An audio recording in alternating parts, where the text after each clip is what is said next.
अबरार रशीद आपकी खिदमत में एक मरतबा फिर हाजिर है और आज मैं आपको बताऊंगा कि पाकिस्तान के एयरपोर्ट्स, ख़ास तौर पर इस्लामाबाद के एयरपोर्ट पर रैपिड पीसीआर टेस्ट के नाम पर क्या फ्रॉड हो रहा है, किस तरह सादा लोग पैसेंजर्स को ब्लैकमेल किया जा रहा है।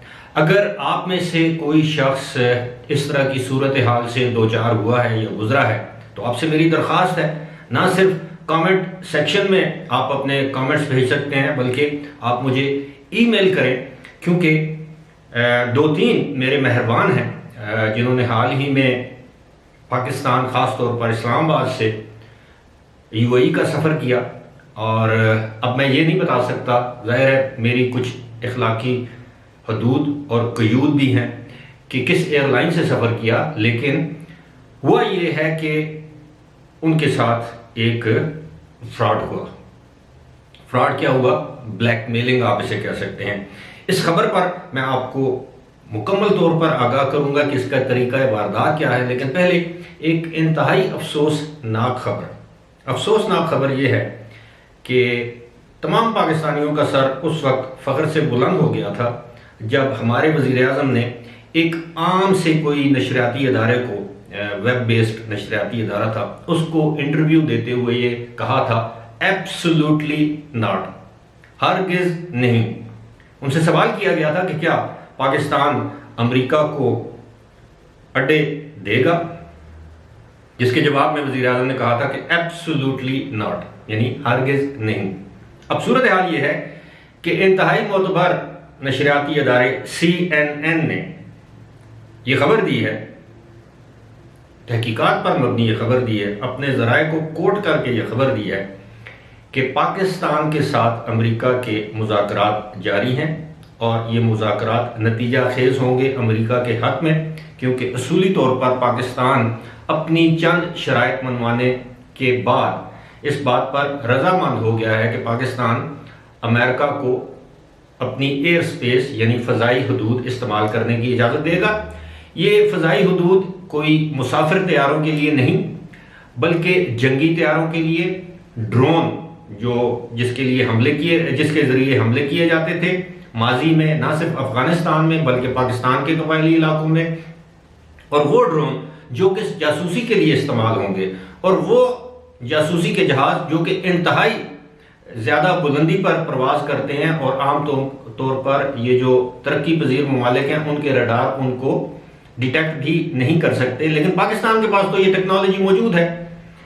अब सूरत हाल ये है कि अमेरिका का ये इरादा है कि वो कतर या किसी भी मिडिल ईस्ट के मुल्क से, इंक्लूडिंग यूएई, CNN ने ये बताया है कि यूएई से भी ये जासूसी के जहाज प्रवास कर सकते हैं। ये पाकिस्तानी या ईरानी हदूद से गुजरकर अफगानिस्तान जाएंगे, लेकिन जाहिर है ईरान के साथ तो अमेरिका के ताल्लुकात ऐसे नहीं है, तो पाकिस्तानी हदूद से ये प्रवास करके कतर से पाकिस्तान, पाकिस्तान से ये अफगानिस्तान जाएंगे। और मैं आपको एक चीज़ और वाज़ेह करता चलूँ, वो ये है कि ये सिर्फ जासूसी के लिए नहीं बल्कि जब भी अमेरिका समझेगा कि अफगानिस्तान के अंदर कोई भी ऐसा टारगेट मौजूद है जिसे अमेरिका के मुताबिक दहशतगर्द समझा जा सकता है, उस ठिकाने को, उस टारगेट के उस ठिकाने को अमेरिकी जंगी जहाज या ड्रोन निशाना बना सकते हैं। और माजी में हमने देखा है कि बहुत से स्कूलों पर हमले किए गए, बहुत सी शादी की तकरीबात, जनाजों पर हमले किए गए, मुतअद्दिद अफराद इसमें जाँ बहक हुए। अफगानिस्तान की मैं बात कर रहा हूँ, यहाँ तक कि पाकिस्तान में भी एक स्कूल पर, अगर आपको याद हो, तो एक हमला किया गया था। डमाडोला बाजोड़ एजेंसी में एक जगह है, वहाँ तकरीबन 80 से ज़्यादा मासूम छोटे छोटे मदरसे के तलबा जो है वो जाँ बहक या शहीद हो गए। अब जब हम एक तरफ ये कहते हैं कि एब्सोल्युटली नॉट और दूसरी तरफ हमारी हुकूमतें, मैं सिर्फ इस हुकूमत को मूरद इल्ज़ाम नहीं ठहराना चाहता, माजी की हुकूमतें भी, ख़ास तौर पर जनरल परवेज़ मुशर्रफ की हुकूमत ने जिस तरह अमेरिका को इजाज़त दी कि वो दंदनाता फेरे, उसको हवाई अड्डे दिए, उसको दीगर जो है सहूलियात फराहम की कि अफगानिस्तान में वो जाए, जिस जगह मर्जी उसकी बमबारी करे, पाकिस्तान में कबायली इलाकों में जिस जगह मर्जी उसकी बमबारी करे, जिसके नतीजे में हज़ारों की तादाद में बेगुनाह शहरी भी शहीद हुए। ये सिलसिला पीपल्स पार्टी के दौर में भी जारी रहा, किसी हद तक नून लीग की गवर्नमेंट के दौर में भी जारी रहा, अब दोबारा इसकी इजाजत दी जा रही है। तो ये पाकिस्तान के लिए मैं समझता हूं कि कोई अच्छी खबर नहीं है, पाकिस्तानियों के लिए अच्छी खबर नहीं है। हम कब तक अपनी कौम को दुनिया में किराए के कातिल के तौर पर पेश करते रहेंगे? जनरल ज़िया के दौर में हमने जो काम शुरू किया किसी न किसी तरीके से आज भी जारी है। परवेज मुशर्रफ तो अपनी किताब में बरमला इस बात का इजहार कर चुके हैं कि वो पैसे लेते थे और यहां से उनके मतलूबा दहशतगर्दों को पकड़कर अमेरिका के हवाले कर देते, जिनमें पाकिस्तानी भी शामिल थे, और इसका वो मुआवजा लेते थे। अब ये किराए का काम नहीं है तो और क्या है? यही है ना, उजरती कातिल क्या करते हैं, एक बंदे से पैसे लिए, उसके मुखालिफ को जाके मार दिया या उसकी मुखबरी कर दी।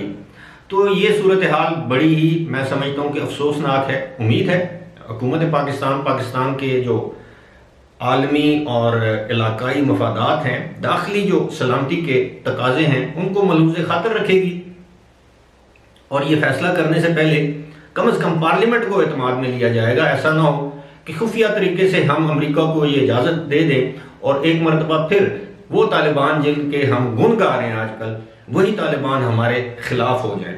और वो लोग जो इस वक्त अफगानिस्तान में जो भी मुबैना दहशतगर्द हैं या उनके कैंप्स हैं, वो बराह रास्त, अमेरिका तो उनकी दस्तरस से दूर है, अमेरिका का ड्रोन तो शायद वो ना गिरा सके, अमेरिकी जहाज तो वो शायद ना गिरा सके, लेकिन शायद इसका बदला वो पाकिस्तान से ले, जो पाकिस्तान के लिए बड़ी तकलीफ दे सूरत हाल होगी। गुज़श्ता 40 बरस से हम ये दहशतगर्दी की अफरीद को जो है वो भुगत रहे हैं। कसूर हमारा कोई भी नहीं है, कसूर ये था जनरल ज़िया ने मुजाहिदीन अमेरिका की मदद से मिलकर मुजाहिदीन पैदा किए, फिर वही मुजाहिदीन दहशतगर्द बन गए। वही उसामा बिन लादेन जो किसी वक्त अमेरिका की आंख का तारा था, वो दुनिया का सबसे बड़ा दहशतगर्द बन गया। क्लशनकोफ, हेरोइन, ये कल्चर पाकिस्तान में आया, बदअमनी पाकिस्तान में आई। दरमियान में कुछ अरसा अमन रहा, लेकिन जनरल मुशर्रफ ने आके जो बेड़ा गर्क पाकिस्तान का जो थोड़ा बहुत कोई हैसियत रहती थी उसको भी मलिया मेट कर दिया। आज 70 से 80 हज़ार जाने गंवाने के बाद और 120 से 130 अरब डॉलर का नुकसान करने के बाद अमेरिका में ये ताना दे रहा है कि हमने डबल क्रॉस किया, हमने डबल गेम की। तो इससे हमें हासिल क्या हुआ? बात तो वही है कि आपने 100 गंडे भी खाए और 100 लितर भी खाए या छितर खाए। खुदारा एक खुददार कौम की तरह इस मुल्क को जीने का हक दीजिए और इस तरह के मामलात में पाकिस्तान को दोबारा मत उलझाइए। यही आपके लिए, इस कौम के लिए बेहतर होगा।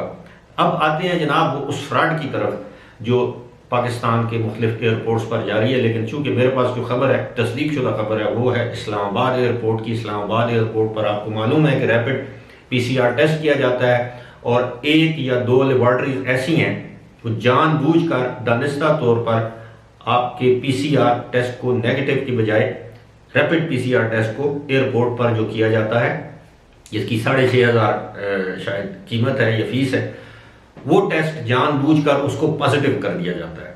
अब जिस शख्स ने, मजदूर है, कारकुन है, वर्कर है, कोई भी उसकी नौकरी है, जिसने मिडिल ईस्ट जाना है, अब उस शख्स की तो मजबूरी है, जब उसका टेस्ट जो है वो पॉजिटिव आ जाता है, परेशान हो जाता है कि मैं तो अब जहाज में सवार नहीं हो सकता।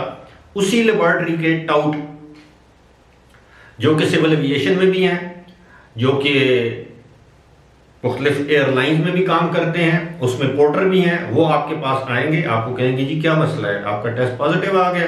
वो कहेगा हाँ जी ये देखें ना बड़ा मसला बन गया। वो उससे 4-5 हज़ार रुपये एक्स्ट्रा वसूल करेगा और उसी शख्स की रिपोर्ट आधे घंटे के बाद या 45 मिनट के बाद उसको नेगेटिव करके दे दी जाती है। अब आप बताएं कि ऐसी सूरत हाल में अगर इस चीज़ का इंकशाफ हो जाता है, ये स्कैंडल सामने आ जाता है बड़े पैमाने पर, सबसे पहले तो मैं ये समझता हूँ कि इंसानी जानों के साथ खेल रहे हैं, वो टेस्ट करते ही नहीं।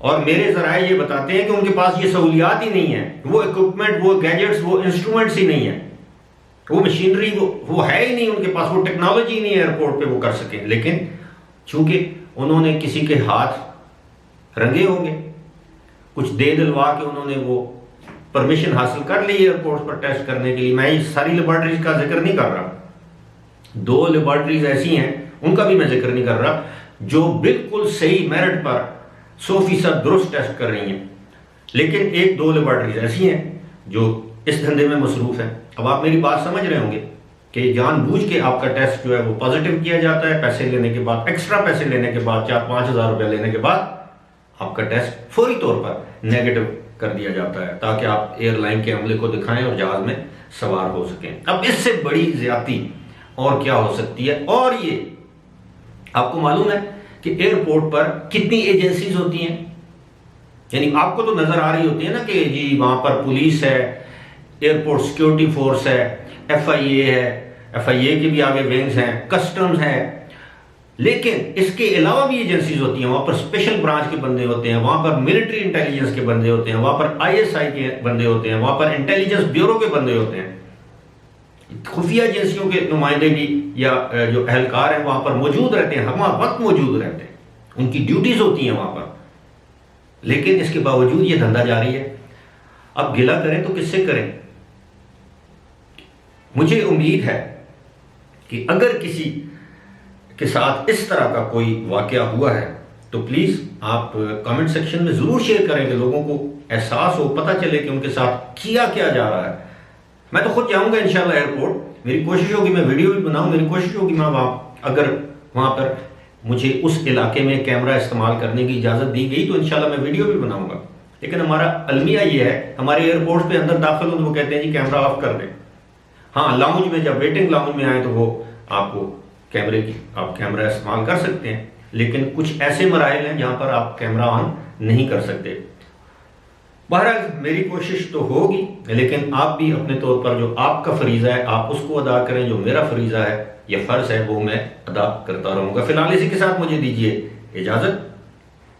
खुदा हाफिज।